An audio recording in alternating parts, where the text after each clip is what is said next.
नमस्ते दोस्तों, रॉकेट तैयार हो जाए एक ऐसी आध्यात्मिक यात्रा के लिए जो आपके जीवन को रोशन कर देगी। आज हम भगवद गीता के तृतीय अध्याय कर्म योग में उतरने जा रहे हैं, जहां श्री कृष्ण अर्जुन को निस्वार्थ कर्म, कर्तव्य की ताकत और आत्मिक शांति का अनमोल रहस्य बताते हैं। चमकता सितारा यह अध्याय हमें सिखाता है कि चाहे जिंदगी में कितनी भी उलझने हों, करियर का तनाव, परिवार की जिम्मेदारियां या अपने असली मकसद की खोज, हम बिना फल की इच्छा किए ईश्वर को समर्पित कर्मों से हर चुनौती को जीत सकते हैं। बाइसेप्स कर्म योग का ये संदेश हर उस इंसान के लिए है जो अपनी जिंदगी को सार्थक और प्रेरणादायक बनाना चाहता है। तो चलिए इस ज्ञान की गहराई में गोता लगाएं। अगर यह वीडियो आपके दिल को छू जाए तो लाइक करें, कमेंट में अपनी कहानियां शेयर करें और सब्सक्राइब करके बेल आइकन दबाएं ताकि आप गीता की इस प्रेरणादायक यात्रा से न चूकें। अपने दोस्तों और परिवार के साथ इसे शेयर करें और इस ज्ञान को वायरल बनाएं। पृथ्वी जय श्री कृष्ण। Folded hands. श्लोक 1। अर्जुन उवाच जायसी चेत्कर्मणस्ते मता बुद्धिर्जनार्दन तत्किं कर्मणि घोरे मां नियोजयसि केशव। अर्जुन बोले, हे जनार्दन, यदि तुझे बुद्धि ज्ञान कर्म से श्रेष्ठ लगती है तो फिर हे केशव, मुझे इस भयंकर युद्ध में क्यों उलझा रहा है। ये श्लोक कर्म योग अध्याय का प्रवेश द्वार है। अर्जुन अपनी दुविधा व्यक्त करता है, पूछता है कि यदि सांख्य योग ज्ञान कर्म से बेहतर है तो श्री कृष्ण उसे युद्ध जैसे हिंसक कर्म में क्यों धकेल रहे हैं। ये श्लोक मानव मन की उलझन को दर्शाता है, जब कर्तव्य कठिन या नैतिक रूप से जटिल लगते हैं। गहन रूप से ये हमें सिखाता है कि हम अक्सर अपने दायित्वों को लेकर संदेह में पड़ जाते हैं, खासकर जब वे चुनौतीपूर्ण हों। आज के समय में ये किसी ऐसे व्यक्ति की तरह है जो नौकरी या पारिवारिक जिम्मेदारी में नैतिक दुविधा का सामना करता है। क्या आपने कभी कठिन कर्तव्य को लेकर उलझन महसूस की है? Arjuna said, O Janardana, if you consider knowledge superior to action, then why, O Keshava, do you engage me in this dreadful battle? This shlok opens chapter 3, Karma Yoga. Arjuna expresses his confusion, questioning why Krishna urges him to fight if knowledge Sankhya Yoga is superior to action. It reflects the human dilemma when duties seem complex or morally challenging.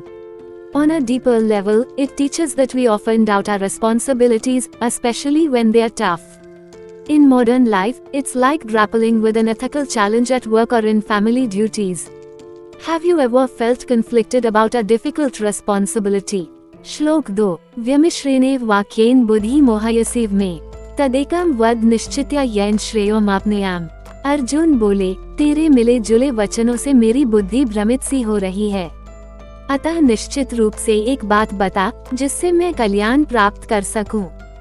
Arjun कहता है कि श्री कृष्ण के वचन उसे भ्रमित कर रहे हैं और वह स्पष्ट मार्गदर्शन चाहता है। ये श्लोक मानव मन की स्पष्टता की खोज को दर्शाता है। गहन रूप से ये हमें सिखाता है कि जब हम उलझन में होते हैं तो हमें एक स्पष्ट पथ चुनना चाहिए। आज के समय में ये किसी ऐसे व्यक्ति की तरह है जो करियर या जीवन के बड़े निर्णय में मार्गदर्शन तलाशता है। क्या आपने कभी भ्रम की स्थिति में स्पष्टता की तलाश की है? Arjuna said, Your mixed words seem to confuse my intellect. Therefore, tell me definitely one thing by which I may attain the highest good. Arjuna complains that Krishna's words are confusing and seeks clear guidance. This shlok reflects the human desire for clarity amidst confusion. On a deeper level, it teaches that in moments of doubt, we must seek a clear path. In modern life, it's like seeking guidance for a major career or life decision. Have you ever sought clarity in a confusing situation? श्लोक 3। श्री भगवान उवाच लोकेस्मिन् द्विविधा निष्ठा पुरा प्रोक्ता मयांग ज्ञानयोगेन साङ्ख्याना कर्मयोगेन योगिनाम। श्री भगवान बोले, हे निष्पाप, इस लोक में मैंने पहले दो प्रकार की निष्ठाएं बताई हैं, सांख्य योगियों के लिए ज्ञान योग और कर्म योगियों के लिए कर्म योग। श्री कृष्ण अर्जुन को बताते हैं कि उन्होंने दो मार्ग बताए, ज्ञान योग और कर्म योग। ये श्लोक जीवन के दो दृष्टिकोणों को दर्शाता है, ज्ञान और कर्म। गहन रूप से ये हमें सिखाता है कि दोनों मार्ग कल्याण की ओर ले जाते हैं, लेकिन कर्म योग सक्रिय जीवन जीने वालों के लिए उपयुक्त है। आज के समय में ये किसी ऐसे व्यक्ति की तरह है जो सोच, विचार, ज्ञान और मेहनत कर्म के बीच संतुलन बनाता है। क्या आप अपने जीवन में कर्म और ज्ञान का संतुलन बनाते हैं? The Supreme Lord said, O sinless one, in this world, I have previously described two paths, Jnana Yoga for the followers of Sankhya and Karma Yoga for the yogis. Krishna explains to Arjuna that he has taught two paths, Jnana Yoga, knowledge, and Karma Yoga, action. This shlok highlights two approaches to liberation. On a deeper level, it teaches that both knowledge and action lead to salvation, but Karma Yoga suits those leading active lives. In modern life, it's like balancing reflection, knowledge, and effort, action. Do you balance action and contemplation in your life? श्लोक 4 न कर्मणं नारम्भं नैष्कर्म्यं पुरुषोऽश्नुते न च संन्यासनादेव सिद्धि समधिगच्छति। न कर्मों का आरंभ न करने से नैष्कर्म्य कर्म मुक्ति प्राप्त होती है और न ही केवल संन्यास लेने से सिद्धि प्राप्त होती है। श्री कृष्ण कहते हैं कि कर्म न करने से मुक्ति नहीं मिलती और केवल संन्यास लेने से भी पूर्णता नहीं मिलती। ये श्लोक कर्म की अनिवार्यता को दर्शाता है। गहन रूप से ये हमें सिखाता है कि जीवन में कर्म अनिवार्य है और सही दृष्टिकोण के साथ कर्म करना ही मुक्ति का मार्ग है। आज के समय में ये किसी ऐसे व्यक्ति की तरह है जो जिम्मेदारियों से भागने की बजाय उन्हें निभाता है। क्या आपने कभी जिम्मेदारियों से भागने की कोशिश की? A person does not attain freedom from action by abstaining from work, nor does one achieve perfection by mere renunciation. Krishna states that avoiding work doesn't lead to freedom from action, nor does mere renunciation bring perfection. This shlok emphasizes the necessity of action. On a deeper level, it teaches that life requires action, and liberation comes from performing duties with the right mindset. In modern life, it's like embracing responsibilities instead of avoiding them. Have you ever tried escaping responsibilities? श्लोक 5 न हि कश्चित् क्षणमपि जातु तिष्ठत्य कर्मकृत् कार्यते ह्यवशः कर्म सर्वः प्रकृति जयगुणः। कोई भी व्यक्ति क्षण भर भी कर्म किए बिना नहीं रह सकता। सभी प्रकृति के गुणों सत, रज, तम से विवश होकर कर्म करने को बाध्य हैं। श्री कृष्ण बताते हैं कि कोई भी व्यक्ति कर्म किए बिना नहीं रह सकता, क्योंकि प्रकृति के 3 गुण उसे कर्म करने को मजबूर करते हैं। ये श्लोक कर्म की अनिवार्यता को रेखांकित करता है। गहन रूप से ये हमें सिखाता है कि हमारी प्रकृति हमें सक्रिय रखती है और कर्म से बचना असंभव है। आज के समय में ये किसी ऐसे व्यक्ति की तरह है जो चाहकर भी निष्क्रिय नहीं रह सकता, जैसे काम या रोजमर्रा के कार्य। क्या आपने कभी पूरी तरह निष्क्रिय रहने की कोशिश की है? No one can remain inactive even for a moment. Everyone is compelled to act by the qualities gunas born of nature. Krishna explains that no one can stay inactive, as the 3 gunas of nature, sattva, rajas, tamas, drive all actions. This shlok underscores the inevitability of action. On a deeper level, it teaches that our nature compels us to act, making inaction impossible. In modern life, it's like someone unable to stay idle, driven by work or daily tasks. Have you ever tried being completely inactive? श्लोक 6 कर्मेंद्रियाणि संयम्य य आस्ते मनसा स्मरन् इंद्रियार्थान् विमूढात्मा मिथ्याचारः स उच्यते। जो व्यक्ति कर्मेंद्रियों को रोककर मन से इंद्रिय विषयों का चिंतन करता है, वह मूढ़ आत्मा मिथ्याचारी पाखंडी कहलाता है। श्री कृष्ण कहते हैं कि जो बाहरी रूप से कर्म छोड़ दे, लेकिन मन से इच्छाओं का चिंतन करता रहे, वह पाखंडी है। ये श्लोक सच्चे संन्यास की महत्ता को दर्शाता है। गहन रूप से ये हमें सिखाता है कि सच्चा त्याग मन और कर्म दोनों में होना चाहिए। आज के समय में ये किसी ऐसे व्यक्ति की तरह है जो बाहर से शांत दिखता है, लेकिन मन से तनाव या इच्छाओं में डूबा रहता है। क्या आपने कभी बाहर और मन के बीच ऐसा विरोधाभास महसूस किया? One who restrains the senses of action but dwells on sense objects in the mind is a deluded soul called a hypocrite. Krishna warns that restraining actions outwardly while mentally indulging in desires makes one a hypocrite. This shlok emphasizes true renunciation. On a deeper level, it teaches that genuine detachment requires aligning mind and actions. In modern life, it's like appearing calm outwardly while being consumed by stress or desires internally. Have you ever felt such a contradiction between your actions and thoughts? श्लोक 7 यस्त्वेन्द्रियाणि मनसा नियम्यारभतेर्जुन कर्मेन्द्रियैः कर्मयोगं सक्तः स विशिष्यति। हे अर्जुन, जो व्यक्ति मन से इंद्रियों को नियंत्रित कर आसक्ति रहित होकर कर्मेंद्रियों से कर्म योग करता है, वही श्रेष्ठ है।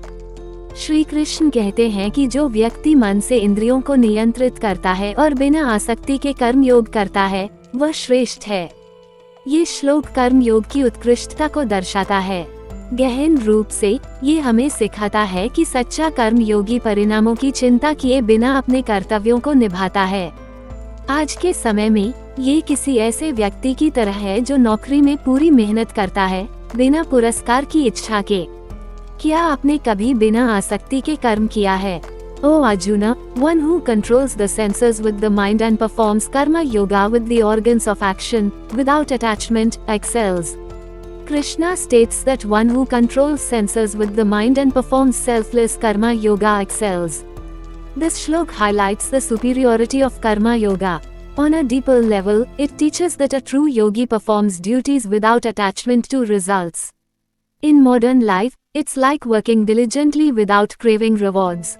Have you ever acted selflessly without expecting outcomes?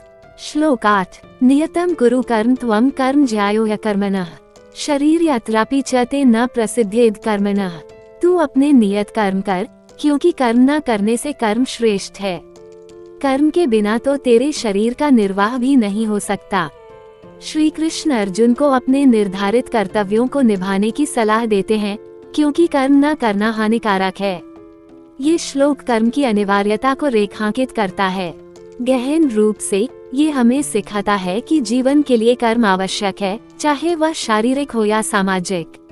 आज के समय में ये किसी ऐसे व्यक्ति की तरह है जो कामना करने से जीवन की मूलभूत जरूरतें भी पूरी नहीं कर पाता। क्या आपने कभी कर्म की अनिवार्यता को अनुभव किया है? Perform your prescribed duties, for action is better than inaction. Without action, even the maintenance of your body cannot be sustained. Krishna advises Arjuna to perform prescribed duties, as action is superior to inaction, essential even for bodily sustenance. This shlok emphasizes the necessity of action. On a deeper level, it teaches that life depends on action, whether physical or social. In modern life, it's like someone unable to meet basic needs without working. Have you ever felt the necessity of action in your life? श्लोक 9 यज्ञार्थत कर्मण्यत्र लोकोयम कर्म बंधनः तदर्थ कर्म कौन्तेय मुक्तस्मृह समाचर। यज्ञ के लिए किए गए कर्म के अतिरिक्त यह संसार कर्मों के बंधन में बंधा है। हे कुंती पुत्र, तू यज्ञ के लिए आसक्ति रहित होकर कर्म कर। श्री कृष्ण कहते हैं कि यज्ञ निस्वार्थ कर्म के लिए किए गए कर्म ही बंधन से मुक्त करते हैं, अन्यथा कर्म बंधन का कारण बनते हैं। ये श्लोक निस्वार्थ कर्म की महत्ता को दर्शाता है। गहन रूप से ये हमें सिखाता है कि कर्म को समाज या ईश्वर के लिए करना चाहिए, न कि स्वार्थ के लिए। आज के समय में ये किसी ऐसे व्यक्ति की तरह है जो समाज सेवा में योगदान देता है बिना पुरस्कार की अपेक्षा के। क्या आपने कभी निस्वार्थ कर्म किया है? The world is bound by actions other than those performed for the sake of yajna. Therefore, O son of Kunti, perform actions for that purpose, free from attachment. Krishna explains that only actions performed for yajna, selfless sacrifice, free one from bondage, otherwise, actions bind. This shlok highlights selfless action. On a deeper level, it teaches that actions should serve a higher purpose, not personal gain. In modern life, it's like contributing to society without expecting rewards. Have you ever performed selfless actions? श्लोक 10 सहयज्ञाः प्रजाः सृष्ट्वा पुरोवाच प्रजापतेः अनेन प्रस्विष्यध्वमेष्वोस्त्विष्ट कामधुक्। प्रजापति ने सृष्टि के प्रारंभ में यज्ञ सहित प्रजाओं को रचकर कहा, इससे तुम समृद्धि प्राप्त करो, ये यज्ञ तुम्हारी इच्छित कामनाओं को पूर्ण करेगा। श्री कृष्ण बताते हैं कि सृष्टिकर्ता प्रजापति ने यज्ञ के साथ सृष्टि रची और कहा कि यज्ञ से समृद्धि मिलेगी। ये श्लोक यज्ञ की सामाजिक और आध्यात्मिक महत्ता को दर्शाता है। गहन रूप से ये हमें सिखाता है कि निस्वार्थ कर्म सामूहिक कल्याण के लिए आवश्यक हैं। आज के समय में ये किसी ऐसे व्यक्ति की तरह है जो सामुदायिक सेवा से समाज को समृद्ध करता है। क्या आपने कभी सामूहिक कल्याण के लिए योगदान दिया है?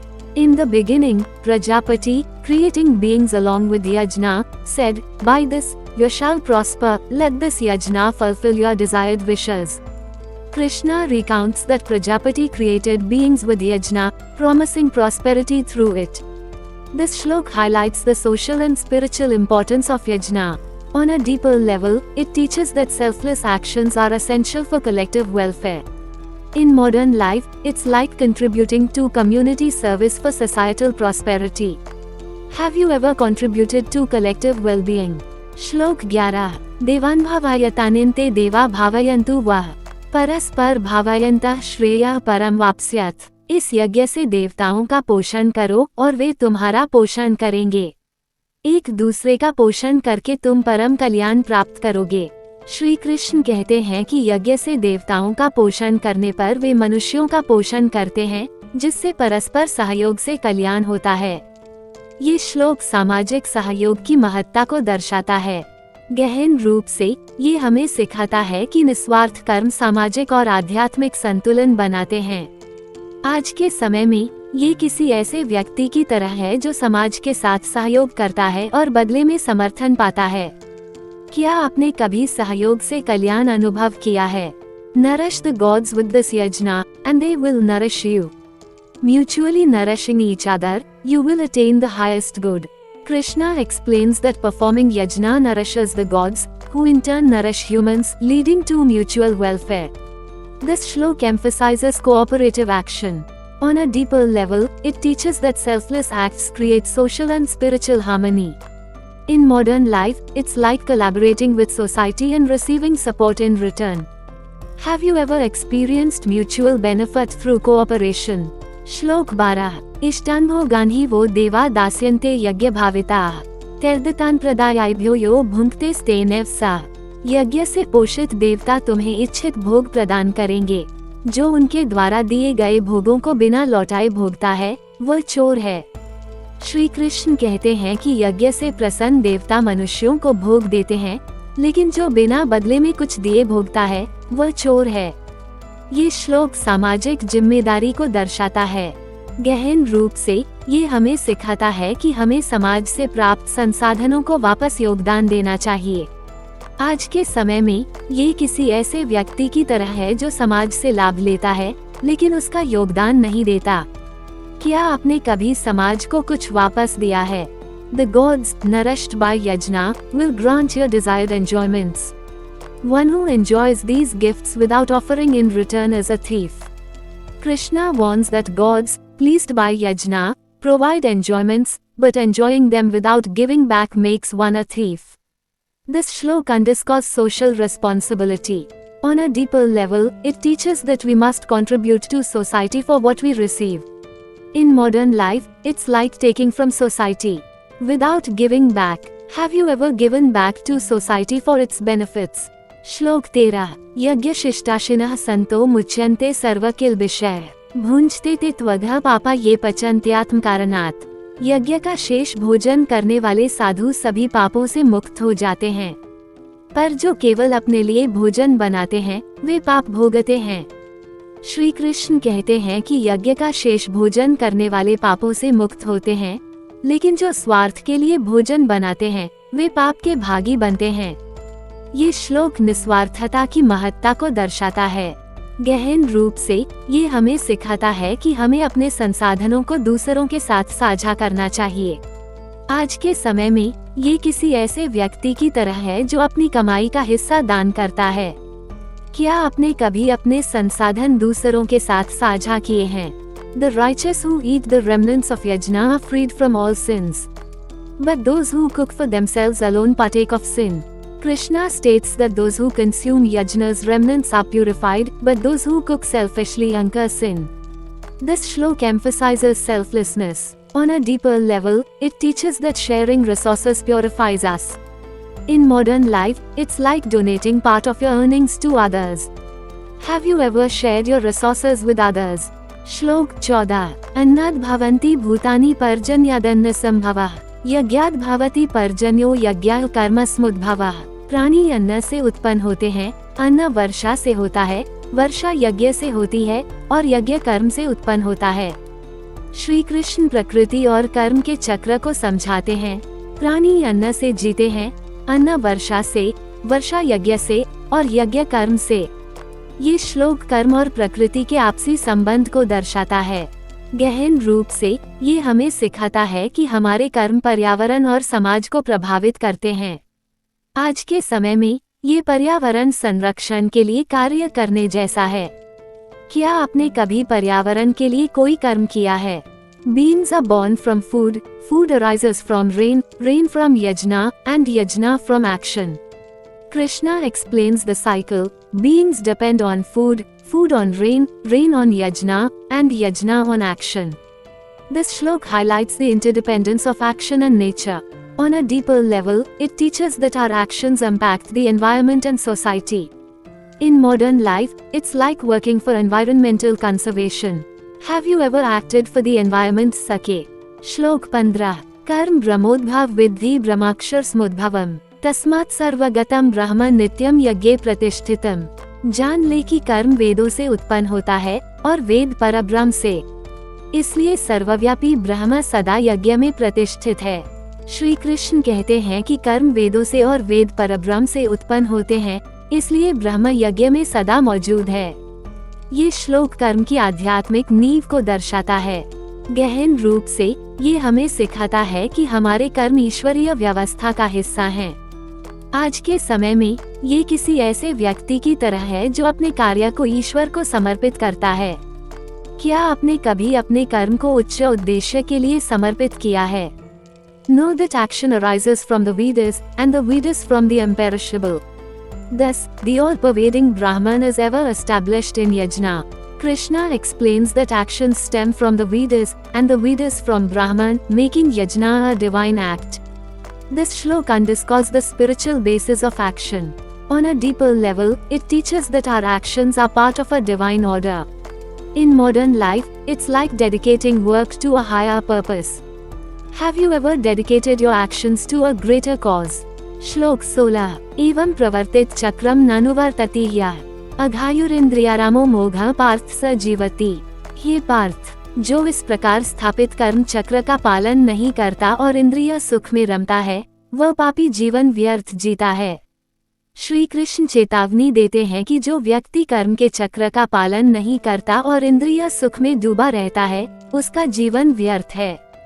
ये श्लोक कर्म की अनिवार्यता को दर्शाता है। गहन रूप से ये हमें सिखाता है कि केवल सुख की खोज जीवन को अर्थहीन बनाती है। आज के समय में ये किसी ऐसे व्यक्ति की तरह है जो केवल मनोरंजन में डूबा रहता है। क्या आपने कभी अर्थपूर्ण कर्म की तलाश की है? O Patha, one who does not follow this cycle of action and indulges in sense pleasures lives a sinful, futile life. Krishna warns that neglecting the cycle of action and chasing sense pleasures makes life futile and sinful. This shlok emphasizes the necessity of meaningful action. On a deeper level, it teaches that pursuing only pleasure renders life meaningless. In modern life, it's like someone lost in entertainment without purpose. Have you ever sought meaningful action? श्लोक 17। यस्त्वात्मरतिरेव स्यादात्मतृप्तश्च मानवः आत्मन्येव च संतुष्टस्तस्य कार्यं न विद्यते। जो व्यक्ति आत्मा में ही रमता है, आत्मा में संतुष्ट है और आत्मा में ही तृप्त है, उसके लिए कोई कर्तव्य शेष नहीं रहता। श्री कृष्ण कहते हैं कि जो व्यक्ति आत्मा में संतुष्ट है, उसे कोई कर्तव्य नहीं बांधता। ये श्लोक आत्म साक्षात्कार की अवस्था को दर्शाता है। गहन रूप से ये हमें सिखाता है कि सच्ची संतुष्टि बाहरी चीजों में नहीं, आत्मा में है। आज के समय में ये किसी ऐसे व्यक्ति की तरह है जो भौतिक सुखों से परे शांति पाता है। क्या आपने कभी आत्मिक संतुष्टि अनुभव की है? One who delights in the self, is satisfied in the self and content in the self alone has no duties to perform. Krishna describes that one fully content in the self is free from duties. This shlok highlights the state of self-realization. On a deeper level, it teaches that true satisfaction lies within, not in external pursuits. In modern life, it's like finding peace beyond material pleasures. Have you ever experienced inner contentment? श्लोक 18 नैव तस्य कृतेनार्थो न कृतेनेह कश्चन न चास्य सर्वभूतेषु कश्चिदर्थ व्यपाश्रयाः। उसके लिए न कर्म करने से कोई प्रयोजन है, न कर्म न करने से, और न ही उसे किसी प्राणी पर किसी प्रयोजन के लिए निर्भर रहना पड़ता है। श्री कृष्ण कहते हैं कि आत्मसंतुष्ट व्यक्ति को कर्म करने या न करने से कोई लाभ नहीं और वह किसी पर निर्भर नहीं होता। ये श्लोक आत्मनिर्भरता को दर्शाता है। गहन रूप से ये हमें सिखाता है कि सच्ची स्वतंत्रता आत्मिक संतुष्टि से आती है। आज के समय में ये किसी ऐसे व्यक्ति की तरह है जो बाहरी मान्यता या संसाधनों पर निर्भर नहीं होता। क्या आपने कभी आत्मनिर्भरता की शक्ति अनुभव की है? For such a person, there is no purpose in action or inaction, nor any dependence on any being for any purpose. Krishna explains that a self-content person gains nothing from action or inaction and depends on no one. This shlok emphasizes self-reliance. On a deeper level, it teaches that true freedom comes from inner satisfaction. In modern life, it's like being independent of external validation or resources. Have you ever felt the power of self-reliance? श्लोक 19 तस्मास्ता सततम कार्यम कर्म समाचर असक्तो ह्याचरण कर्म परमाप्नोति पुरुषः। इसलिए बिना आसक्ति के सदा अपने कर्तव्य कर्म को कर आसक्ति रहित कर्म करने वाला व्यक्ति परम सिद्धि प्राप्त करता है। श्री कृष्ण कहते हैं कि बिना आसक्ति के कर्तव्य करना चाहिए, क्योंकि ऐसा करने से परम सिद्धि मिलती है। ये श्लोक कर्म योग की नींव को दर्शाता है। गहन रूप से ये हमें सिखाता है कि निस्वार्थ कर्म हमें उच्च अवस्था तक ले जाता है। आज के समय में ये किसी ऐसे व्यक्ति की तरह है जो अपने काम में पूरी मेहनत करता है, बिना परिणाम की चिंता किए। क्या आपने कभी निस्वार्थ कर्म से संतुष्टि पाई है? Therefore, always perform your obligatory duties without attachment.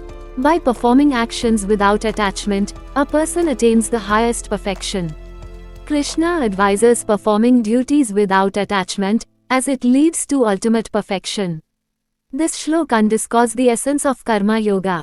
On a deeper level, it teaches that selfless action elevates us to a higher state. In modern life, it's like working diligently without worrying about outcomes. Have you ever found satisfaction in selfless work? श्लोक 20 कर्मण्येव संसिद्धिमास्थिता जनकादयः लोकस्म ब्रह्मेवापि संपश्यन्कर तुमर्हसि। जनक आदि राजर्षियों ने कर्म से ही सिद्धि प्राप्त की थी। लोक कल्याण के लिए भी तुझे कर्म करना चाहिए। श्री कृष्ण कहते हैं कि राजा जनक जैसे महान लोग कर्म से सिद्धि प्राप्त करते थे और अर्जुन को भी लोक कल्याण के लिए कर्म करना चाहिए। ये श्लोक कर्म योग के सामाजिक महत्व को दर्शाता है। गहन रूप से ये हमें सिखाता है कि हमारे कर्म समाज के लिए प्रेरणा बन सकते हैं। आज के समय में ये किसी ऐसे व्यक्ति की तरह है जो अपने कार्य से दूसरों को प्रेरित करता है। क्या आपने कभी अपने कर्म से दूसरों को प्रेरित किया है? By action alone, Janaka and others attained perfection. For the sake of guiding people, you too should perform your duties. Krishna cites King Janaka, who attained perfection through action, urging Arjuna to act for the welfare of society. This shlok highlights the social value of karma yoga. On a deeper level, it teaches that our actions can inspire others. In modern life, it's like leading by example through your work. Have you ever inspired others through your actions? Bhagavad Gita तृतीय अध्याय कर्म योग श्लोक 21 से 40। श्लोक 21 यद्यदाचरति श्रेष्ठस्तत्तदेवेतरो जनः स यत्प्रमाणं कुरुते लोकस्तदनुवर्तति। श्रेष्ठ व्यक्ति जो कुछ करता है वही अन्य लोग करते हैं। वह जो प्रमाण आदर्श स्थापित करता है लोग उसका अनुसरण करते हैं। श्री कृष्ण कहते हैं कि समाज के श्रेष्ठ लोग जो करते हैं अन्य लोग उसका अनुसरण करते हैं, क्योंकि वे आदर्श स्थापित करते हैं। ये श्लोक नेतृत्व की जिम्मेदारी को दर्शाता है। गहन रूप से ये हमें सिखाता है कि हमारे कार्य दूसरों के लिए प्रेरणा बन सकते हैं। आज के समय में ये किसी ऐसे व्यक्ति की तरह है जो अपने कार्यस्थल या समुदाय में नैतिक व्यवहार से दूसरों को प्रेरित करता है। क्या आपने कभी अपने कार्यों से किसी को प्रेरित किया है? Whatever a great person does, others follow. The standard they set, the world follows. Krishna explains that great individuals set examples that others emulate, establishing societal standards. This shlok underscores the responsibility of leadership. On a deeper level, it teaches that our actions can inspire others. In modern life, it's like someone inspiring colleagues or community through ethical behavior. Have you ever inspired someone with your actions? श्लोक 22 न मे पार्थास्ति कर्तव्यम त्रिषु लोकेषु किंचन नन्वाप्तम्वाप्तव्यम वर्तैव च कर्मणि। हे पार्थ, मेरे लिए तीनों लोकों में कोई कर्तव्य शेष नहीं है, न कुछ प्राप्त करना है, न अप्राप्त है, फिर भी मैं कर्म में संलग्न हूँ। श्री कृष्ण कहते हैं कि उनके लिए कोई कर्तव्य या इच्छा शेष नहीं, फिर भी वे कर्म करते हैं। ये श्लोक निस्वार्थ कर्म का आदर्श दर्शाता है। गहन रूप से ये हमें सिखाता है कि कर्म करना केवल व्यक्तिगत लाभ के लिए नहीं, बल्कि समाज के लिए है।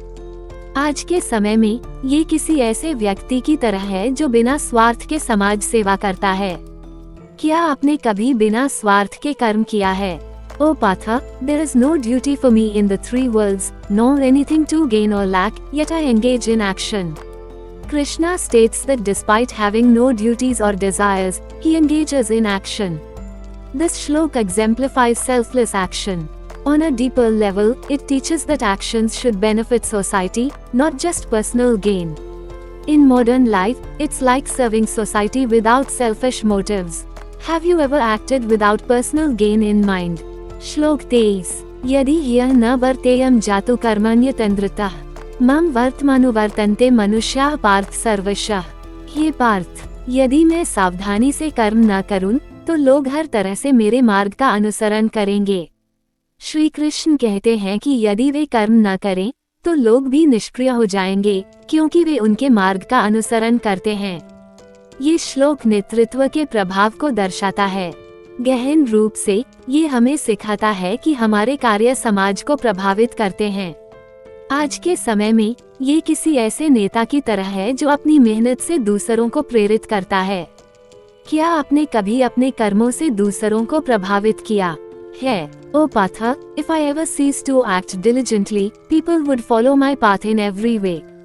Krishna warns that if he stops acting, others would become idle, following his example. This shlok highlights the influence of leadership.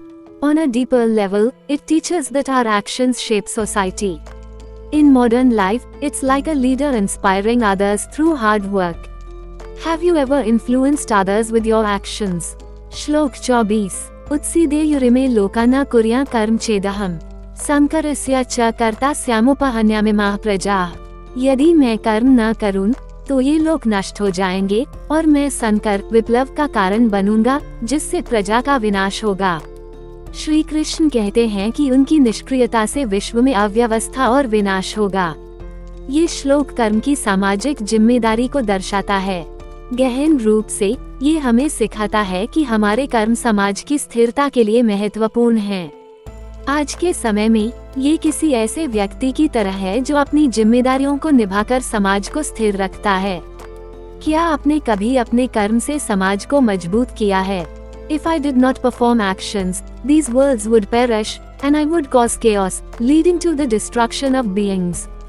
Krishna warns that his inaction would lead to chaos and destruction.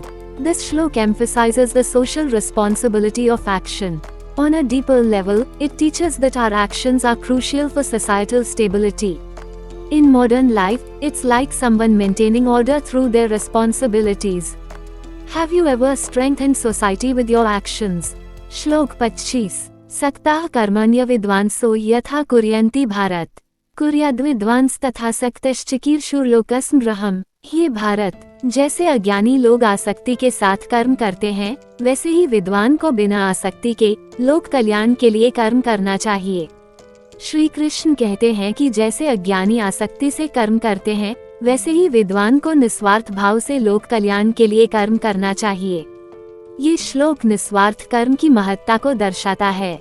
गहन रूप से ये हमें सिखाता है कि ज्ञानी व्यक्ति अपने कर्मों से समाज को प्रेरित करता है। आज के समय में ये किसी ऐसे व्यक्ति की तरह है जो निस्वार्थ सेवा से दूसरों का मार्गदर्शन करता है। क्या आपने कभी निस्वार्थ कर्म से समाज को प्रेरित किया है? ओ Bharat, as the ignorant act with attachment, so should the wise act without attachment, desiring the welfare of the world. Krishna advises that while the ignorant act with attachment, the wise should act selflessly for the world's welfare. This shloka underscores selfless action. On a deeper level, it teaches that enlightened individuals inspire society through selfless deeds. In modern life, it's like guiding others through selfless service. Have you ever inspired society with selfless actions? श्लोक 26 न बुद्धि भेदम जन्यत ज्ञाना कर्मसंज्ञानम जोशयत सर्वकर्माणि विद्वान युक्ता समाचरन्। ज्ञानी को अज्ञानियों की कर्म में आसक्ति वाली बुद्धि को भ्रमित नहीं करना चाहिए। उसे स्वयं युक्त होकर सभी कर्मों को प्रेरित करना चाहिए। श्री कृष्ण कहते हैं कि ज्ञानी को अज्ञानियों की बुद्धि को भ्रमित नहीं करना चाहिए, बल्कि स्वयं कर्म करके उन्हें प्रेरित करना चाहिए। ये श्लोक नेतृत्व के नैतिक दायित्व को दर्शाता है। गहन रूप से ये हमें सिखाता है कि हमें दूसरों को सही मार्ग दिखाने के लिए स्वयं आदर्श बनना चाहिए। आज के समय में ये किसी ऐसे शिक्षक या नेता की तरह है जो अपने कार्यों से दूसरों को प्रेरित करता है। क्या आपने कभी अपने कर्मों से दूसरों को सही मार्ग दिखाया है? The wise should not unsettle the minds of the ignorant attached to action but should inspire them by performing all actions with discipline. Krishna advises the wise not to confuse the ignorant but to inspire them through disciplined action. This shloka emphasizes ethical leadership. On a deeper level, it teaches that we should lead by example to guide others. In modern life, it's like a teacher or leader inspiring others through their actions. Have you ever guided others through your actions? श्लोक 27 प्रकृतेः क्रियमाणानि गुणैः कर्माणि सर्वशः अहंकार विमूढ़ात्मा कर्ताहमिति मन्यते। सभी कर्म प्रकृति के गुणों द्वारा किए जाते हैं, पर अहंकार से मूढ़ व्यक्ति स्वयं को कर्ता मानता है। श्री कृष्ण कहते हैं कि सभी कर्म प्रकृति के गुणों सत, रज, तम द्वारा होते हैं, लेकिन अहंकारी व्यक्ति खुद को कर्ता समझता है। ये श्लोक अहंकार के भ्रम को दर्शाता है। गहन रूप से ये हमें सिखाता है कि सच्चा कर्मयोगी कर्म को ईश्वर को समर्पित करता है, न कि स्वयं को श्रेय देता है। आज के समय में ये किसी ऐसे व्यक्ति की तरह है जो अपनी सफलता का श्रेय अहंकार को देने की बजाय परिस्थितियों या टीम को देता है। क्या आपने कभी कर्म का श्रेय अहंकार को दिया है? All actions are performed by the qualities of nature, but one deluded by ego thinks, I am the doer. Krishna explains that actions arise from nature's gunas, but the egoistic believe themselves the doer. This shloka highlights the illusion of ego. On a deeper level, it teaches that true karma yogis dedicate actions to a higher power, not claiming credit. In modern life, it's like attributing success to circumstances or teamwork rather than ego. Have you ever credited your actions to ego? श्लोक 28 तत्त्ववित्तु महाबाहो गुणकर्म विभागयोः गुणा गुणेषु वर्तन्तेति मत्वा न सज्जति। हे महाबाहो, जो तत्वज्ञानी गुणों और कर्मों के विभाग को जानता है, वह ये समझकर कि गुण गुणों में कार्य करते हैं, उनमें आसक्त नहीं होता। श्री कृष्ण कहते हैं कि जो व्यक्ति गुणों और कर्मों की वास्तविकता को समझता है, वो गुणों के कार्यों में आसक्त नहीं होता। ये श्लोक ज्ञान और वैराग्य को दर्शाता है। गहन रूप से ये हमें सिखाता है कि सच्चा ज्ञान हमें कर्म के बंधनों से मुक्त करता है। आज के समय में ये किसी ऐसे व्यक्ति की तरह है जो अपनी जिम्मेदारियों को निभाता है, लेकिन परिणामों से अप्रभावित रहता है। क्या आपने कभी कर्म में आसक्ति छोड़ी है? O mighty armed, the knower of truth, understanding the distinction of gunas and actions, knows that gunas act upon gunas and remains unattached. Krishna explains that one who understands the interplay of gunas and actions remains unattached, knowing gunas drive actions. This shloka emphasizes knowledge and detachment. On a deeper level, it teaches that true wisdom frees us from bondage to actions. In modern life, it's like performing duties without being affected by outcomes. Have you ever let go of attachment to results? श्लोक 29 प्रकृतिर्गुण सम्मूढ़ाः सज्जन्ते गुणकर्मसु तान् कृत्स्नविदो मंदान् कृत्स्नविन् विचालति। प्रकृति के गुणों से मूढ़ लोग गुणों और कर्मों में आसक्त हो जाते हैं। पूर्ण ज्ञानी को चाहिए कि वह अज्ञानियों को विचलित न करे। श्री कृष्ण कहते हैं कि अज्ञानी लोग प्रकृति के गुणों से मोहित होकर कर्मों में आसक्त होते हैं और ज्ञानी को उन्हें भ्रमित नहीं करना चाहिए। ये श्लोक ज्ञानी की जिम्मेदारी को दर्शाता है। गहन रूप से ये हमें सिखाता है कि हमें दूसरों को सही मार्ग दिखाना चाहिए, न कि उनके भ्रम को बढ़ाना।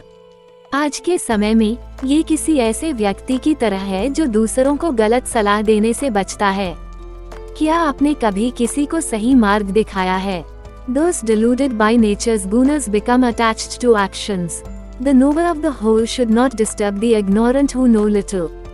Krishna warns that the ignorant, swayed by gunas, cling to actions, and the wise should not unsettle them. This shlok highlights the wiser's responsibility. On a deeper level, it teaches that we should guide others correctly, not add to their confusion. In modern life, it's like avoiding misleading advice. Have you ever guided someone to the right path? श्लोक 30 मयि सर्वं समर्प्य कर्माणि संगं त्यक्त्वा निराशीर्युध्यस्व विगत ज्वरः। सभी कर्म मुझे समर्पित करके, आसक्ति छोड़कर, आशा और मोह से मुक्त होकर युद्ध कर। श्री कृष्ण अर्जुन को कर्म ईश्वर को समर्पित करने और आसक्ति, आशा और मोह से मुक्त होकर युद्ध करने की सलाह देते हैं। ये श्लोक कर्म योग की पराकाष्ठा को दर्शाता है। गहन रूप से ये हमें सिखाता है कि कर्म को ईश्वर को अर्पित करने से हम तनाव मुक्त हो सकते हैं। आज के समय में ये किसी ऐसे व्यक्ति की तरह है जो अपने कार्य को उच्च उद्देश्य के लिए करता है। क्या आपने कभी अपने कर्म को समर्पित किया है? Dedicate all actions to me, renouncing attachment, free from desire and delusion, and fight. Krishna advises Arjuna to dedicate actions to God, free from attachment, desire, and delusion, and to fight. This shlok epitomizes karma yoga.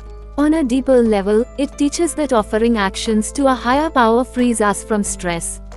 In modern life, it's like working for a higher purpose. Have you ever dedicated your actions to a greater cause?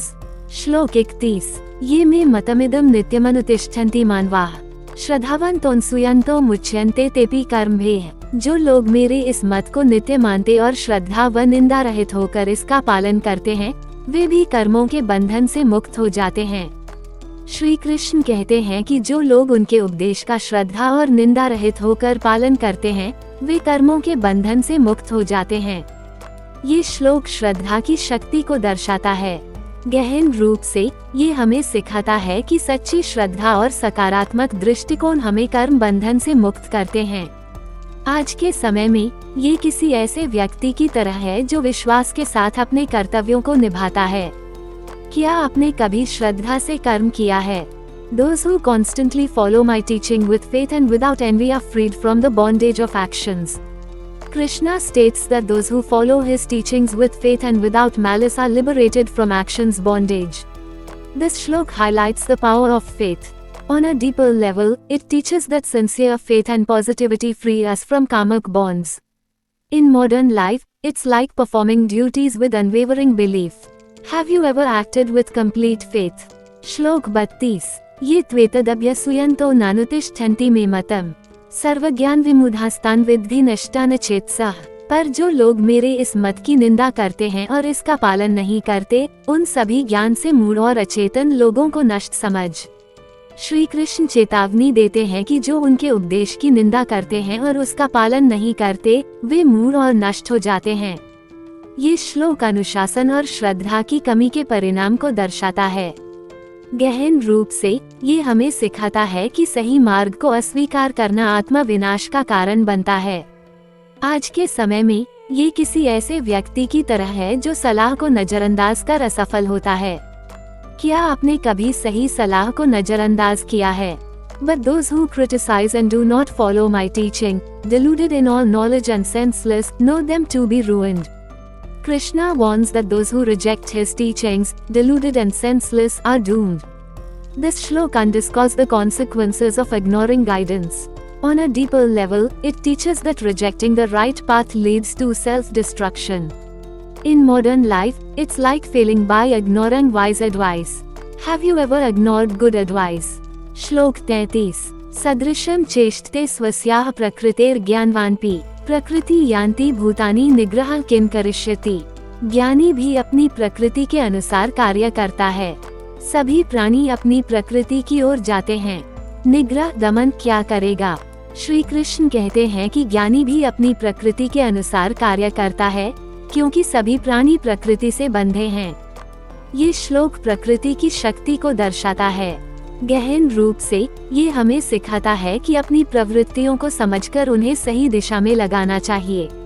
आज के समय में ये किसी ऐसे व्यक्ति की तरह है जो अपनी कमजोरियों को ताकत में बदलता है। क्या आपने कभी अपनी प्रकृति को सही दिशा में मोड़ा है? Even the wise act according to their nature. All beings follow their nature. What can restraint achieve? Krishna explains that even the wise act per their nature, as all beings are driven by it. This shlok highlights nature's power. On a deeper level, it teaches that we should understand and channel our tendencies positively. In modern life, it's like turning weaknesses into strengths. Have you ever redirected your nature positively?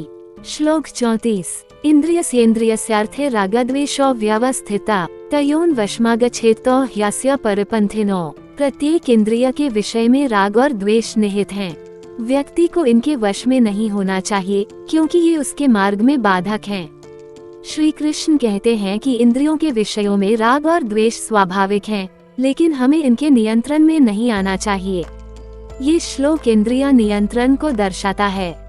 गहन रूप से ये हमें सिखाता है कि राग द्वेष पर काबू पाना ही सच्ची स्वतंत्रता है। आज के समय में ये किसी ऐसे व्यक्ति की तरह है जो प्रलोभनों या गुस्से पर नियंत्रण रखता है। क्या आपने कभी राग द्वेष पर नियंत्रण किया है? Attachment and aversion are inherent in the senses objects. One should not come under their sway, for they are obstacles in one's path. Krishna warns that senses naturally produce attachment and aversion, but we must not be controlled by them. This shlok emphasizes sense control. On a deeper level, it teaches that mastering attachment and aversion leads to true freedom. In modern life, it's like controlling temptations or anger. Have you ever mastered attachment or aversion? श्लोक 35। श्रेयं स्वधर्मो विगुणः परधर्मात् स्वनुष्ठितात्। स्वधर्मे निधन श्रेय परधर्मो भयः। अपना धर्म कर्तव्य भले ही वह गुणहित हो, दूसरों के अच्छे से किए गए धर्म से श्रेष्ठ है। अपने धर्म में मरना भी बेहतर है, पर धर्म भयानक है। श्री कृष्ण कहते हैं कि अपना कर्तव्य चाहे कमजोर हो, दूसरों के कर्तव्य से बेहतर है। पर धर्म अपनाना खतरनाक है।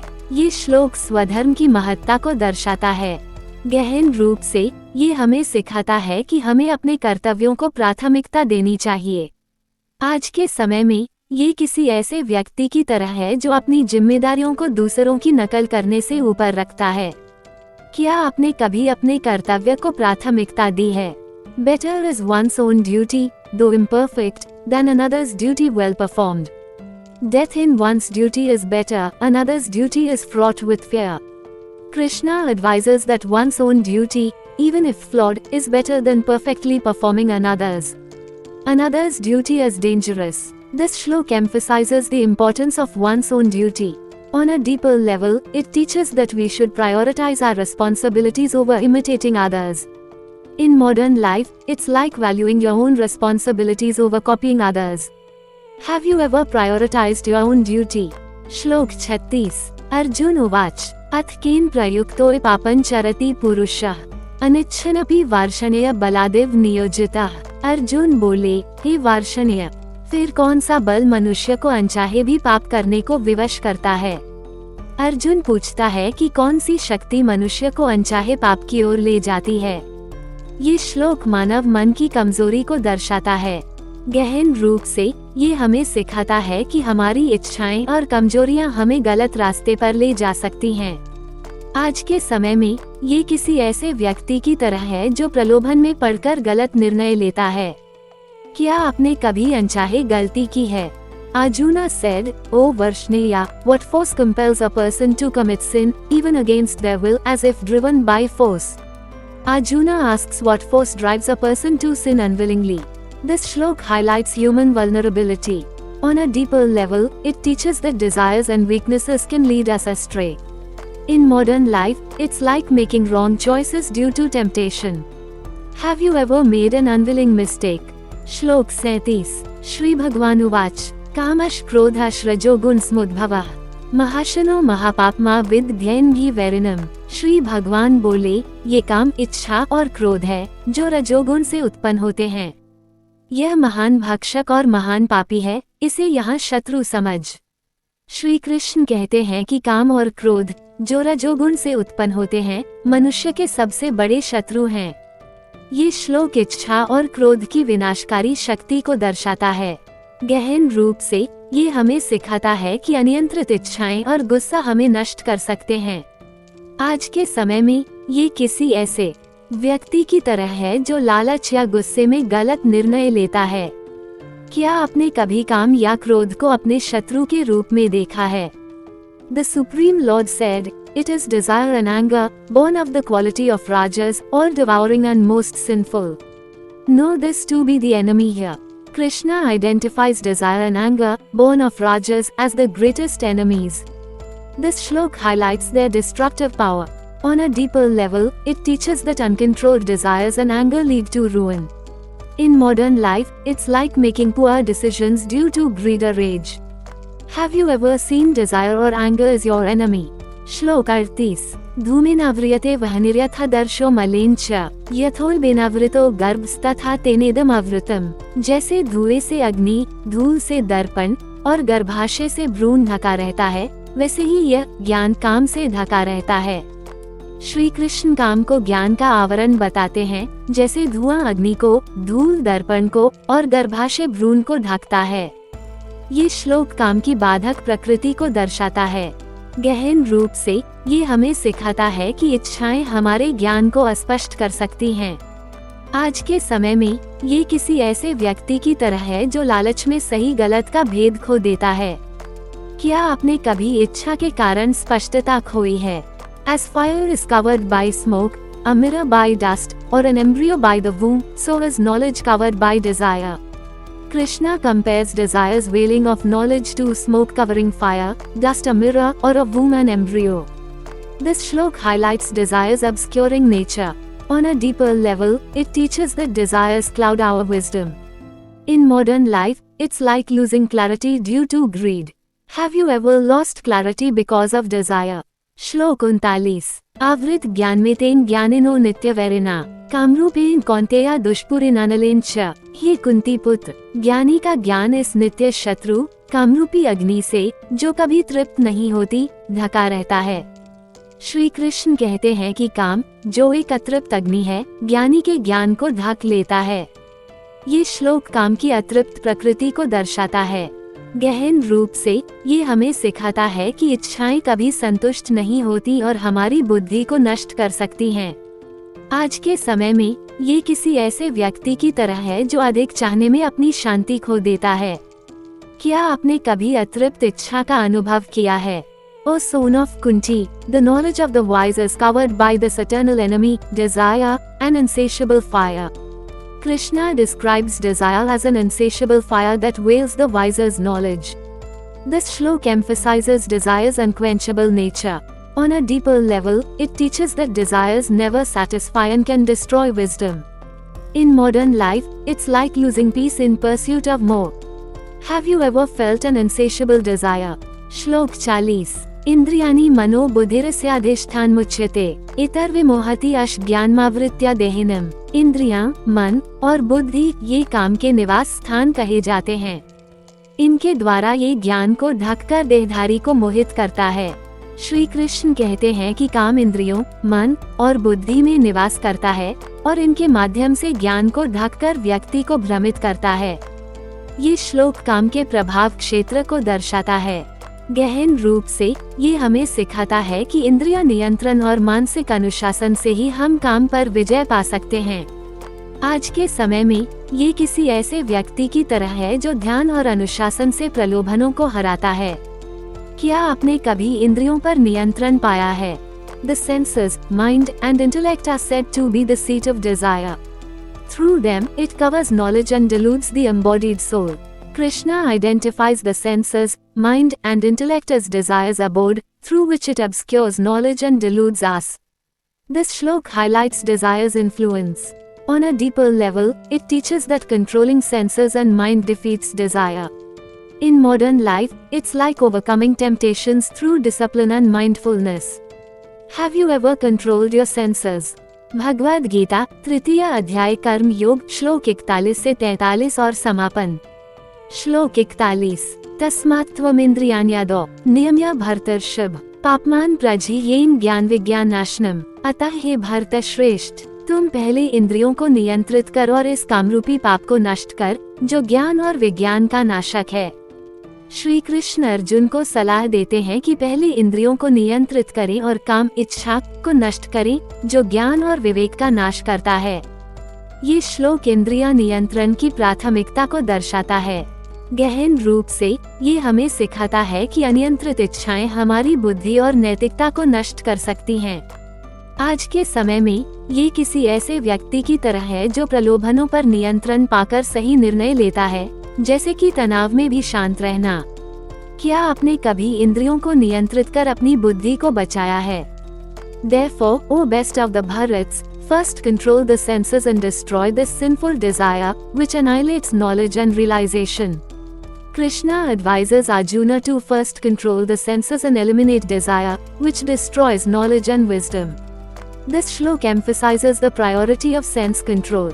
On a deeper level, it teaches that unchecked desires ruin our intellect and morality. In modern life, it's like mastering temptations to make sound decisions, such as staying calm under stress. Have you ever controlled your senses to protect your wisdom? श्लोक 42 इंद्रियाणि पराण्याहुरिन्द्रियेभ्यः परमनः मनसस्तु परा बुद्धिर्यो बुद्धेः परतस्तु सा। इंद्रियां शरीर से श्रेष्ठ कही जाती हैं, इंद्रियों से श्रेष्ठ मन है, मन से श्रेष्ठ बुद्धि है और बुद्धि से भी श्रेष्ठ वो आत्मा है। श्री कृष्ण बताते हैं कि इंद्रियां शरीर से, मन इंद्रियों से, बुद्धि मन से और आत्मा बुद्धि से भी श्रेष्ठ है। ये श्लोक आत्मा की सर्वोच्चता को रेखांकित करता है। गहन रूप से ये हमें सिखाता है कि सच्ची शक्ति आत्मा में निहित है, जो इंद्रियों, मन और बुद्धि को नियंत्रित कर सकती है।